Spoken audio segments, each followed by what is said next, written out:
Halkara Gatnaşyklar Institutuna çağlar goruman halkara günü münasibetli maslahat geçirildi. Maslahatın şäherlerini ajaýyp senäniň hormatyny sergi ýaýlandyryly. Çykyş edenler 1-nji iýunny bellenýän çağlar goruman halkara günü münasibetli oňa gatnaşjylary bu sene bilen mähirli gutlap, çağlaryň kemme döwürlerde ekli tarapdan alada bilen gurşulyp alynmagynyň dogry ýörelgüdigini, çünki olaryň halklaryň we ýurtlaryň geljegdigini ilkinji nobatda noktadylar. Şunun bilen maglykda bellenip geçilşi ýaly, ýurdumyzda ýaş nesil hakyny alady, gahrman arkadamyzyň başyna başlan we hormatly prezidentimiň üstünlükli dowam edip, durmuşy geçirýän siýasatynyň ileri tutulýan uğurdur. Çağlar goruman halkara güni biziň döwletimiziň Birleşik Milletler Guramasynyň çağlaryň hukuklary we behbitleri baradaky esasy düzgünlerine ýerýänliginiň, ýaş nesil barada hemişe alady diýenliginiň aýdyň nişan hökmüne giňden bellenýär.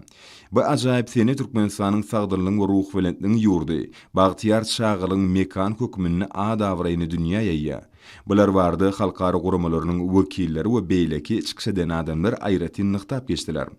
Şunun bilen maglykda halkara guramalaryň wekilleri çykyşlaryny Türkmenistanyň gahrman arkadamyzyň başlangyjy bilen dördülen Gurbanguly Berdimuhammedow adyny howunarlygy mätäçalar himat bermek boýunça haýyr sahawat gatnaşynyň alyp barýan işine ýokary baha berdiler. Çağlar goruman halkara günü münasibetli geçirilen maslahatda Türkmenistanyň hormatly prezidenti Serdar Berdimuhammedow ýüzlenmek kabul edildi.